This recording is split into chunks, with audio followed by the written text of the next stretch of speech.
So I think we'll just kick off just now, actually. So we might have a few more people join us as we go through the webinar. But firstly, welcome to our two speakers.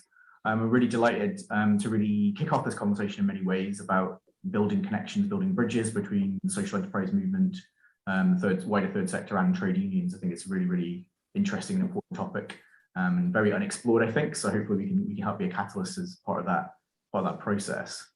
I think there are some good examples actually of where trade unions and social enterprises in the third sector do already kind of share platforms, share values kind of thing. I think in Scotland we have, for example, the Fair Work Convention, where we have third sector representation through SCVO. We also have trade union representation, of course, on that steering group. And I think that's a really good example of where we've just kind of really understood that there is clearly a shared agenda here in terms of fair work. And I think there's many other areas as well where we could, explore what other connections could be made.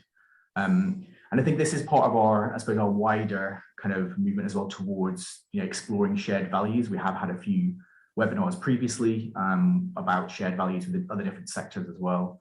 One of those is kind of B corporations, benefit corporations, and values-led businesses, and connecting those with social enterprises, for example. And also we've had one just connecting the traditional small business community with social enterprises. So I think it's part of that wider agenda of shared values. And I keep using the phrase shared values quite a lot, but I think that's kind of what it's a good summary of what it's all about. So just to start with, I will hand over to Doug Nichols to kick us off. So we'll have a couple of presentations and we'll be obviously the usual kind of thing will be followed by a Q&A after. So do post your questions and comments in the chat throughout the webinar. Doug.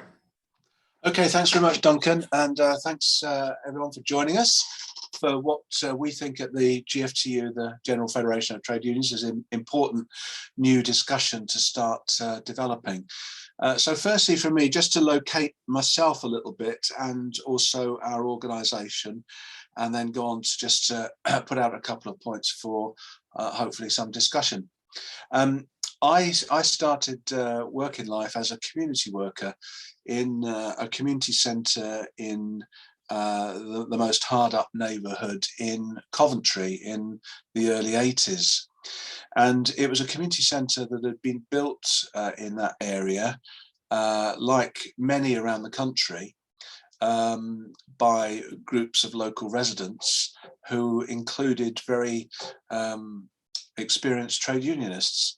So in the case of this centre and the community association that ran it, it had been instigated and led by members of the Amalgamated Engineering Workers Union, who were organised very strongly in the factories in Coventry, and thought that the life outside of the workplace needed to be organised and capable of asserting its rights and campaigning for its needs. So they built a community association which built a centre to house their activities, which span from cradle to grave, preschool to looking after pensioners, and also campaigning on local planning and other issues. It was said at the time that no one, including the local council, could do anything in that particular neighbourhood without consulting the community association. I then went on to be Secretary of the Coventry Trade Union Council, and the trade union councils are the local meeting places of all trade unions in any particular area, and you're familiar with them in Scotland. And our Trades Council in Coventry actively worked with a whole range of umbrella community organisations and campaigning bodies, and brought them into affiliation and association with the Trades Council. So there was a dialogue across the city between workplace issues and non-workplace issues, and there were ways of mutual support that were developed accordingly.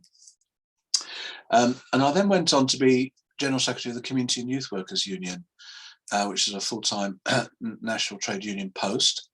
And the union argued for all employers in the voluntary sector and in the charitable sector, where there were community workers and where there was community projects, to employ people properly and fairly, and argued successfully for the training courses, for community and youth work courses, to be very equalities and diversity conscious and very skill-based and linked to national terms and conditions. So our union advocated for community work and for the value of community work to society, and thereby for the value of community workers whose work, we argued, should be properly valued in the national terms and conditions that we argued mainly, that we negotiated mainly in England and Wales, not so much in Scotland. It was the JNC terms and conditions for youth and community workers. So that's a bit about my background, which is on a personal level, it's always been about working with community organisations, community workers and trade unions. I've never seen a separation in my working life. But of course, society has created a separation. The links that used to exist no longer exist.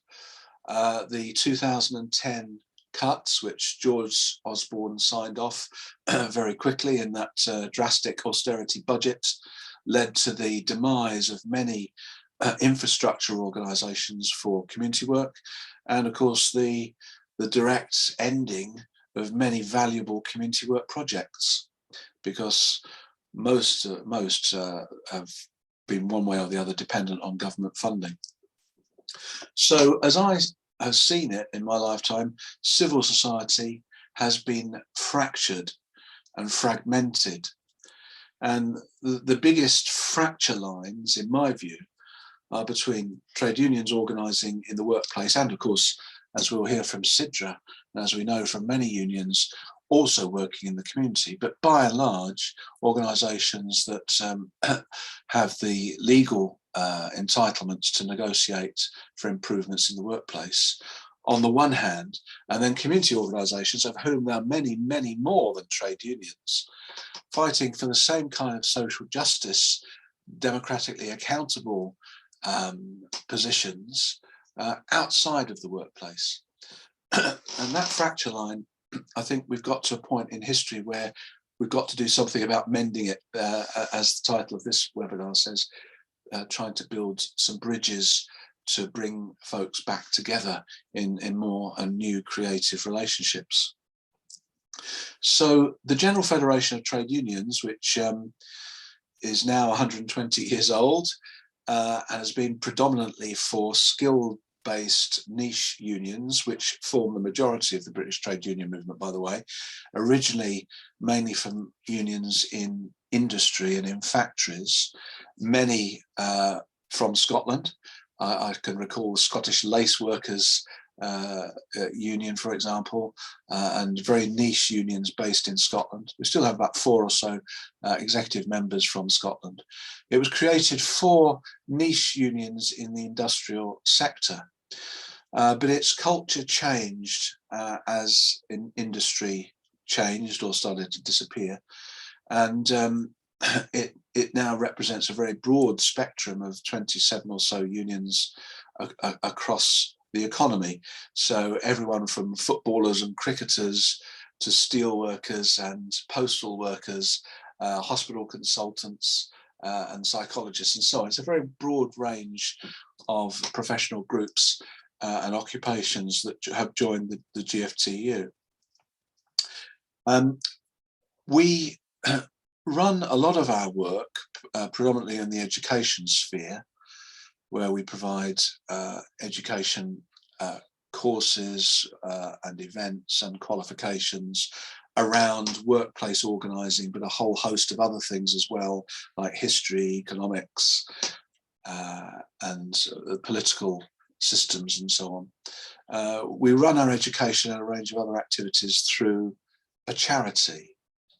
And we gave our charity a significant amount of money so that it could open a 65-bedroom hotel, which would become a training centre and a commercial hotel to generate money for our charity, to generate more education provision. And our charity, of course, as a charity, has to provide its services and make its offer not just to the affiliates of the GFTU and the trade unions, but to the wider public. So over recent time, we've said we want to really make our own sort of social enterprise mutual based structure, whereby we've funded a charity to generate income for all sorts of good causes and for education. We want to extend that approach that we've taken internally to becoming a social enterprise ourselves to relating to more community organisations and trying to help them where we can, and to learn from their experience and to swap notes and to be in more regular structured contacts than we have been in the past. Hence the two sort of policy type discussion papers that Duncan's kindly circulated and I think put up on the website that I did a while ago to sort of stimulate some debate around this area. Those papers led to the GFTU opening its own membership to community organisations, and we've got a slight sort of emphasis in the first round of doing that into large umbrella community organisations, and we're pleased that the Workers' Education Association has become our first community organisation to join, so that means that the benefits of all of their discount or free educational provision and other things can be available to all of the GFTU's affiliated members, whether they're other community organisations or trade unions. So that's a fantastic start, and we've got a very creative partnership with them. And we have in our own membership unions like Community, which you'll hear about in a minute, which do a great deal of community work, and unions which you may not have heard of, like Nautilus International, for example, which is the union that looks after seafarers, which has created an entire village for retired seafarers, where they get economical housing, where they get community centre provision, health provision, and social and elderly care and education. So it's not uncommon for us and our affiliates to span the divide, if I can put it that way, and to be heavily involved in things other than just workplace struggle and campaigning. But we need to do more of it. So our charitable trust and our Federation Executive haven't just included new community organisations, but we've put on a whole range of services, which you'll find on our website, called the Win-Win Services, which are either directly provided things like, for example, payroll, or doing management accounts, or providing backup admin services, or indirectly provided services through trusted third parties like ICT development, balloting, very good value insurances and so on. About 60 or 70 services which we want to make available to the wider community, so that people aren't necessarily forced to go to the more expensive private markets, but can come within the movement to get those services at hopefully a discount rate, and certainly equal and hopefully better quality than they get on the private market, so that the money starts to recirculate in the old cooperative mutual model within the trade union and community movement. So that's just touching on some of the things that are on our mind and that we're seeking to develop at the moment. We had a good, successful, dynamic conference between unions and community organisations in November last year. That's led to regular monthly meetings on the first Monday of every month, virtually. That's leading to a publication on this whole subject, and hopefully it's going to lead to an even bigger gathering where we can start to build some more permanent structural fora for discussion and joint working. I think I'll leave it there, Duncan, for starts.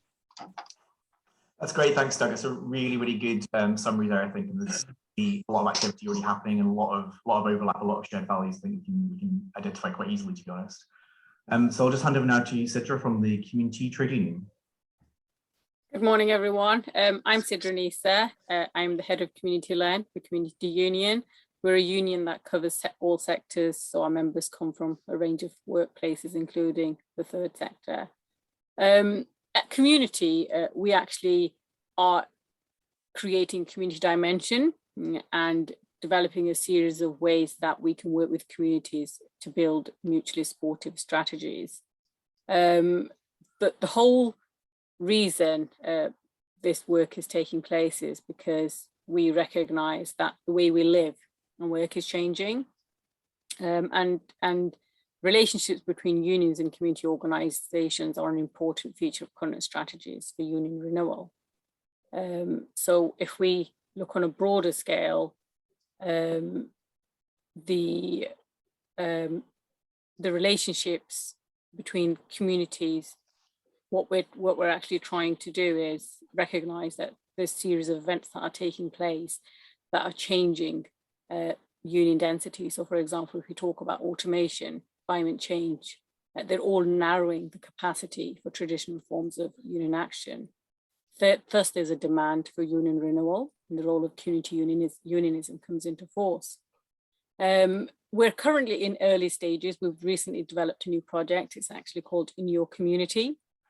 And what we're looking at here is creating a new image of trade unions within communities. So we're obviously supporting our members in the workplaces.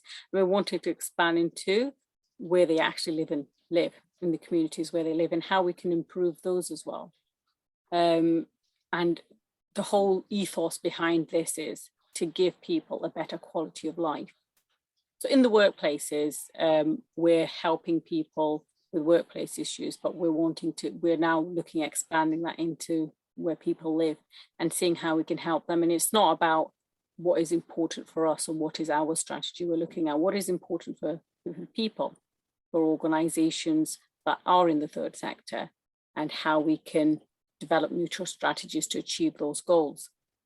And so at Community, we've set 4 goals to more or less help and give back to the community. First is creating a community dimension. So in terms of the action plan, one of the first priorities is defining action plans with members' input. So we've got over 50,000 members where they live and reside. We want them to come to us and tell us what is close to them. What areas would they like to see change? What is it something that they want to work in to connect communities to make them more productive and successful? Once we've created the dimension, what we want to do is collaborate with people. And when I mean collaborate with people, it can be groups, organizations, everyone. We're asking people to come forward with ideas that they have, that we can work together with them to achieve shared goals. So the idea is to collaborate with people, to get involved and drive change to support members and their communities. Once we've collaborated, we want to mobilize. We want to mobilize people to make resources that are invisible more visible. We have a range of resources internally that are in place to more or less achieve mobilization. So we have a regional charity fund that can be used as a resource for both the union and the organization to utilize to achieve common interests. And hopefully all of this, we're going to be transforming ideologies. We want to build the understanding for the need to participate and influence the general direction of society for community development and engagement of workers outside their workplace. So we want to more or less help people to build a picture of life in the neighborhood and give back to the community and hopefully help them achieve that. We're asking people to come forward and more or less say, right, what could your actions change if you stepped up today? I'll talk a bit about some of the work that we've already done in the third sector and other communities. So one of the organizations that we worked with is called ShipShape. They're actually a third sector organization based in Sheffield. So if we look at studies, they show in the UK, there's one fundamental cause of unequal life chances above others, and that's education. So what we've identified is learning and skills are crucial for economic growth and for social justice. So what we were approached by an organisation. They're a health and wellbeing centre in Sheffield. They were a well-established fixture in the Sheffield community, and we have we have worked with ShipShape to find them a suitable partner to work with. We've helped them establish a learning hub. With, for the first group of learners were presented with certificates by the local mayor. This coalition of the union and community organisation has provided access to community members, but also the wider community, those people who need it more than anyone else, with access to education and lifelong learning and skills development. Another feature that we've looked at is supporting young workers. So, for example, we know that 14% of the UK's workforce is aged below 24, but they only make up 4.4% of union members. So this means that as unions, we actually need to listen to young workers, ask them what is close to their hearts, how we can help them achieve a better quality of life. So to work towards that, in 2020, we signed an agreement with Preston's College and launched a learning and employment hub. Here we've established a framework to improve the knowledge and skills of young workers. So this hub is a place where young workers can come and learn about the importance of trade unions, understand their role in the workplace, but also consider how changes in the economy will affect demand for jobs and skills in the next few years. Hopefully what this is doing is it's making young people aware of the many important issues in the workplace, and what we're delivering is employment rights and responsibilities workshops to help them not only get a better deal at work, but in turn, through us providing an enhanced understanding of the workplace, I'm pretty sure that we can play a part in equipping young people to be successful, not only at work, but in the wider society as citizens, and creating better communities in the long term. We have a region in Scotland. We have our office in Glasgow. So any of the attendees today, if you're interested in anything I've had to say, and you think, right, I quite like what community the work they're doing. So yeah, just please get in touch with me. I'm more than happy to sit and have a conversation around, how maybe we could work together. And I'm happy to answer any questions. Thanks, Sidra. That's really good as well. It's a really good summary of the kind of work that's already taking place. As I said before, starting with a blank sheet of paper here, we're very much talking about developing what we're already doing and thinking in a lot of ways. I kind of want to start with a question, I suppose a big picture question in a way about the economy. So you both kind of talked about this already in terms of the changing nature of work and the type of economy we live in, that kind of thing. I just wonder if you could maybe comment on that a bit more, just to talk about, in the context of us, trade unions working with social enterprises, for example, how can we kind of, I suppose, build a better economy in that sense? So it's a bit of a broad question, but maybe just talk about how the economy is changing and how we could maybe work together around that kind of agenda. Either of you, feel free. I'll have a go. We've got 3 seminars coming up in June on precisely on these questions.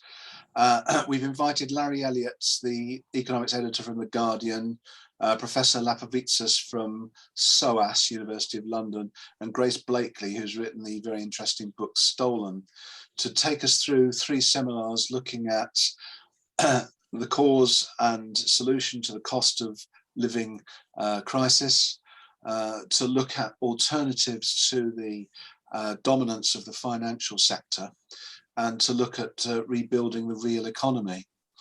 And I think certainly it's very vivid in my personal experience, having lived for so long in Coventry, which was a place that made things, to see the transformation of the whole economy from making stuff to financial domination of the finance sector, which doesn't necessarily make stuff. It profits without producing. It profits by speculating the wealth of the country on the international markets. And that departure from the real economy, from really making things, of course, broke up so many of our communities. We know what happened to the mining communities, what's happened to some of the steel communities, what's happened to fishing communities, etc., etc. Those communities whose identity was based around a productive economy have changed. to say the very least, and to put it very diplomatically. And we know that in some of those places, there is absolute destitution. And once where there was vibrant social life, there's nothing except drug taking and so on. So that huge transformation of the economy, which started when Thatcher removed exchange controls on capital so that it could just fly abroad and not be reinvested in our economy, has altered things dramatically. And then overlaid on top of that were generations of public sector cuts, which withdrew the funding from a whole range of valuable community projects. And then there was that new layer of competition for funding, competition for the remainder of funding for community organisations and charities, so that they were pitted against each other for an ever shrinking pot of resources from the state. Now, that's a whole big generational set of interrelated policies that we're committed to trying to reverse. We want a real economy. We don't want the global, very ungreen economy that's developed of global speculation and massive international trade and importing.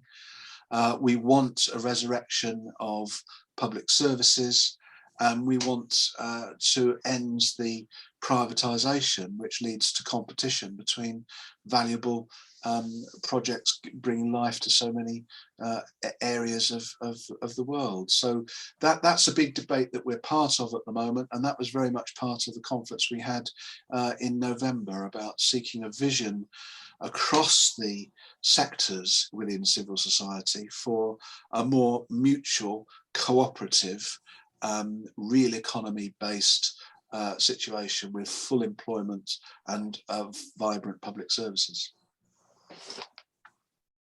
Thanks, Doug. Sidra, do you have any particular comments on the kind of changing nature of work and the economy, that kind of thing? I think Doug has covered everything, so. Yes, I was just making a few notes, as you were both speaking as well, about kind of, the particular areas we might potentially work on together as different sectors. And we talked already about the kind of fair work agenda. I think that's a really obvious one in lots of ways. There's the equalities agenda as well. There's lots of different aspects to that. Community wealth building as well in Scotland is becoming more of a thing. So that's basically community-led regeneration, effectively. There's an agenda around that. We talked about life chances and skill development, Sidra, as well, which is really, really interesting because there's lots of work happening in, the third sector around skills development as well, lots of issues around that. So are there any other particular areas you can see where there's this kind of common interest? And obviously that's quite a lot that I've already covered, but is there anything else in addition you might think that the two sectors might work together? Any policy in particular? If I could add a big one, it's about democracy. I mean, the empowerment that has underpinned community work at its best to enable folk to campaign together for social justice in their collective interests, which is the same value base as the trade union movement. That's all only successful where there is a vibrant sense of democracy and ownership and engagement. And it's that sense of mutual collective responsibility and accountability to each other that I think the sector brings, which again enables us to challenge the fragmentation of individualism and everyone, paddling their own canoe and in their own silos and fighting their own little corners. So that whole question of rebuilding a vibrant democracy based on people's engagement, I think is a vital part of it. Yeah, I think that's a really interesting point. I mean, when we're talking about the third sector and social enterprise and community organizations, they're of course, very much embedded in their communities, very much community-led kind of thing, like trade unions, very democratic in many ways. And of course, we have cooperatives and employee-owned companies as well, which are they're kind of more democratic in that sense in terms of the third sector. So I think that's really, really important point actually. So Sidra, do you have any particular views on that?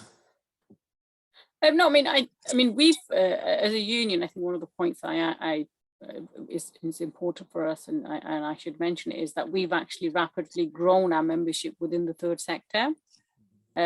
We've thousands of people who work for charities and not-for-profit organisations, i.e. community organisations, social enterprises, have actually taken the decision to be part of our union. Our approach in the third sector, it more or less aims to foster good relationship between the organisation and their employees, and to work in partnership to improve working practices across these sectors. So I think, you know, I resonate with Doug in terms of, you know, the ethos behind the organisation, the union and the community organisation. Hence, there's a collective strength that we have, that we can grow as organisations. Yeah, absolutely. It's good to know that your membership's grown in that particular aspect as well. It's really, really encouraging, I think. So there is a question in the chat actually just about, I suppose it's more a contentious topic in a way. It's about really working conditions in the third sector, you know, compared to maybe other sectors in particular. You know, the public sector, you know, highly unionized in many ways, the third sector not so much in some ways. And have you got any particular reasons around, you know, working conditions in the third sector, how things could be improved, how things are already improving perhaps? And also in that question as well, there's a question about volunteers and the role of volunteers. You know, as third sector organisations and social enterprises, we are sometimes very reliant on volunteers. It's kind of, how does that fit into that wider picture? Yeah, I'll let Doug go first. Oh, okay. Okay, we had a very, very good national collective bargaining agreement for youth and community workers, which had the voluntary sector employers on the employer's side. So that's the first point, that we need a system of collective bargaining which involves the voluntary sector employers, and, you know, as a collective where that's at all possible. The second good thing about our national bargaining agreement was that it had two sections which are vitally important in my view for the voluntary sector. One is that it talked about an authorised establishment. So it required an organisation that was providing services, whether community work or youth work or whatever, to determine how many volunteers, how many part-time workers, how many full-time workers, how many administrators, and how much general funding it thought that it needed to deliver the service.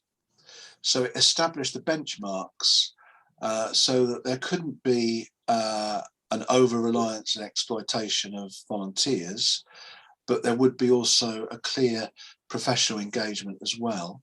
And in good organisations, that led to a charter for the engagement of voluntary workers, what they could and couldn't be expected to do, what were their rights and responsibilities.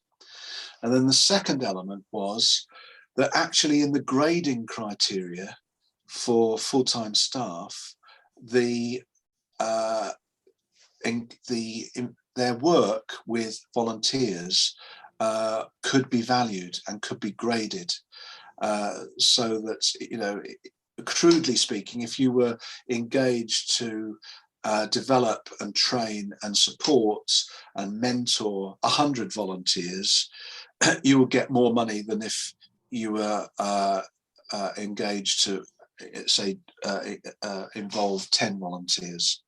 So I think those elements are important to ensure that there's no exploitation of volunteers, and keep the balance that actually a lot of this work is about involving and engaging people in voluntary collective activity. Sandra, do you have any? I mean, what I would say in terms of our collective strength in the third sector continues to grow as organisations of various sizes have taken the next step and signed recognition agreements with the union. This means that through the union, the workforce are able to come together and constructively engage with the organisation when it comes to pay as well as terms and conditions. I think it does work.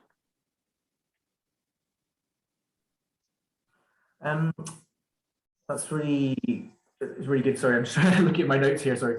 I was thinking in terms of kind of surveying people around this kind of agenda. So, for example, we could do some kind of survey of, you know, social enterprise in the third sector collectively, just to kind of find out more views about trade unions, about trade union membership, for example. I think that'd be maybe quite useful. I don't know if there's anything existing around that already in terms of, like, presuming basic stats, I guess, around, third sector membership of trade unions, but it may be good to explore that, do you think?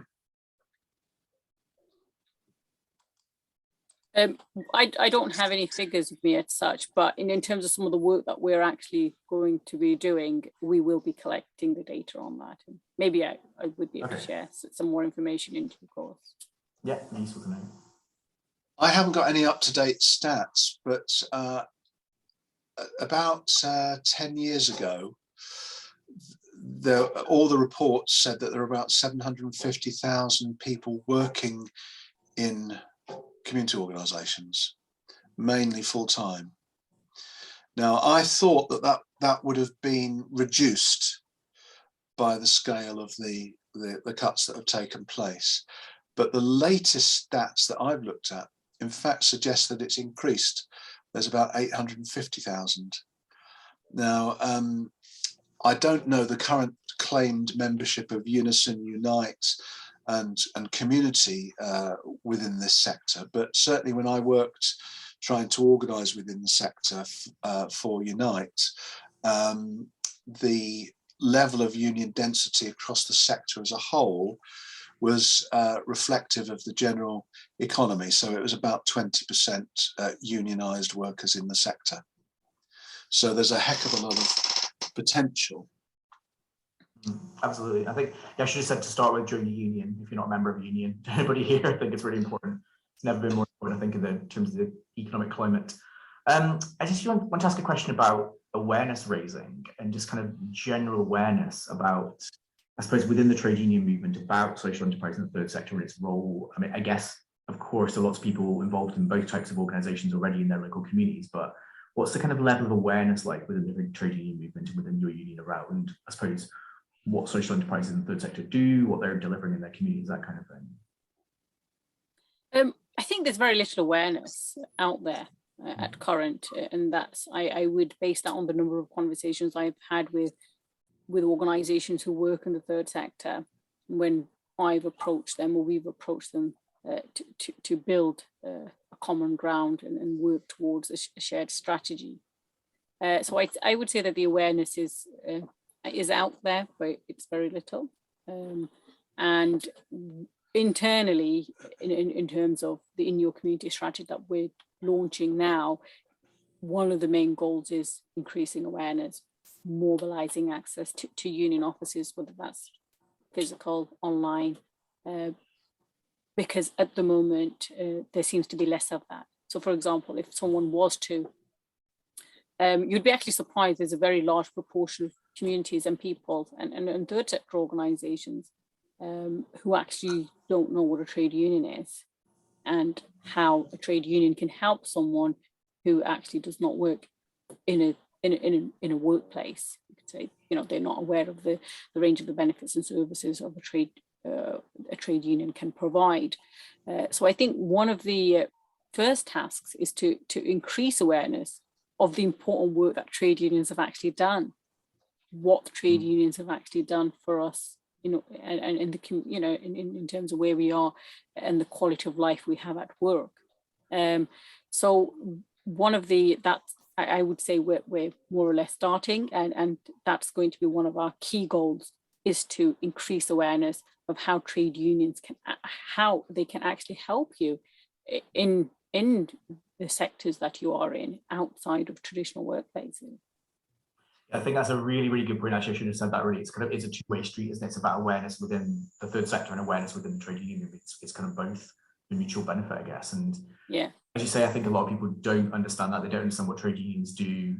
They're not members of trade unions, which I also find shocking. If you're particularly, friends I know who are in quite vulnerable, jobs sometimes, that I'm like, why are you not a member of your union? It's kind of explaining to people, I guess, what that means in practice. Yes, I agree, Duncan. I think there's many people don't have that knowledge. They don't have that information of what a trade union is and how they can actually help them. So yeah, we're hoping that we're going to be working towards making people more knowledgeable. I'm happy to help with that. Thank you. And don't you have any particular views on that in terms of that awareness raising kind of question? No, it is two-way, and I think it is as Sidra's outlined. just one example comes to mind in this. One of the most strongly organised trade unions in Britain is the Professional Footballers Association. Okay, and in the 1980s, they decided as part of their negotiation with the Football Association to get a wad of money to develop community projects in every football club. So they spend about £12 million a year on community projects run in football clubs. And sometimes it's just a question of awareness. I mean, I wasn't aware of this until relatively recently, for example. And so that's, again, a fantastic example of how trade unions are reaching out and are having an impact way, way beyond the workplace. But it doesn't, because I guess community organisations and trade unions are very modest, and we don't always bang the drum. People just don't know sometimes. And that's why just creating these kind of exchanges and anything else that we can do through the GFTU to make wider and broader exchanges is so important, because people are going to start reconnecting and finding that actually we're all on the same side and we're all doing complementary and similar things that we can learn from and share. Yeah, and I think there's probably more overlap than we realise in a lot of ways, because everyone we work with works in their local community. They'll know trade union reps at the very least, kind of thing, in a local authority or whatever. I think there's a lot of connections. We probably just don't map. We don't really understand, I think, at this kind of current time. And what would you say to somebody who works in a social enterprise or a charity or a community group in terms of joining a trade union? What would you say to them in terms of why they should join? What would they get from that kind of thing, or what would they be able to contribute as well from that? I mean, I would say that, I think I'm not very good at the membership side of things, Duncan. No, I mean, I think, people just need to realise that as an individual, there's very little they can achieve, whether that's in the workplace or whether that's in the communities. And it's our collective strengths that can help us towards a more prospective I can't pronounce the word. I'll just say better future. So I think it's just towards that. So I'd say, people who are in the third sector, who are in the voluntary sector, for them to probably just join our community page, look at some of the work that we've done in the third sectors, look at some of the the pay rises, which everybody clicks with a lot of people that we've managed to secure, working with management and the employees together, constructive to engage the organisation, and we've achieved for those as unions. And I can speak for other unions. I'm sure they've done very similar work to what community is doing. So just have a look. Just look at go online and, for example, search community trade union. Look at some of the work that we've done in the news section. And hopefully that should click the right button and you could become a community member or a union member. Always happy to promote as well. I'll post the web links just now actually in the chat to both your organisations, just for people to have a look at something. Thank you. And Doug, what would you say to somebody who works in a trade in a social enterprise or a charity thinking of joining a union, or maybe not thinking of joining one? Well, I mean, traditionally the sector has been very case work heavy. There have been lots of casualties of bad employment practice, which exists for a variety of reasons, but very commonly, in my experience, because a lot of smaller charities and community organisations don't have HR departments and are not fully up to speed with all the latest rights and employment legislation elements. So they often very inadvertently mistreat people. And you do need a union in those circumstances, because very often, if you haven't got a union and you need to speak to a lawyer, just to speak to the lawyer will be £600 or £700. Whereas if you're in a union, that all comes free of charge. So, I mean, I'm not saying that the unions are an AA service, but the reality is that in the voluntary sector, there are lots of individual casework issues, and the unions can come in and work constructively with the employers to try and minimise them. So a lot of my time in the sector, for example, was spent on helping employers write staff handbooks and put in place good employment practices and policies so that everyone knew what the rules of the game were. There's often been another pressure in the sector, and that is because so many people, as one of the questioners alluded to, are reliant on volunteers, that some of the voluntary sector management committees of volunteers think, I'm spending 70 hours a week of voluntary effort running this organisation, and Doug's getting paid £20,000 a year for being a full-time worker for us. I expect him to work 90 hours a week, and so on. You know, that sort of tension does arise quite a bit in the sector. So the unions are needed to ensure that everyone's working a reasonable workload, getting trained properly for what they do, and you can't avoid it. Getting paid properly for what they do, because one reason I've always thought that community organisations have less of a status in society than they should have is because they've not paid brilliantly well.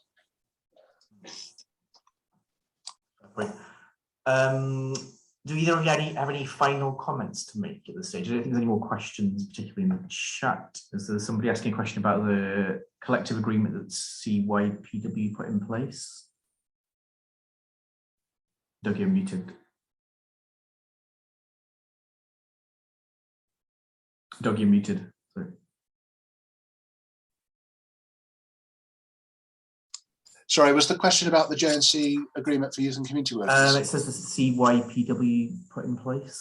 Oh yeah. It's called the Joint Negotiating Committee for Youth and Community Workers, and I haven't dealt with it directly for a long time, but it should be on the local government association website in England or the Unite CYWPD section website.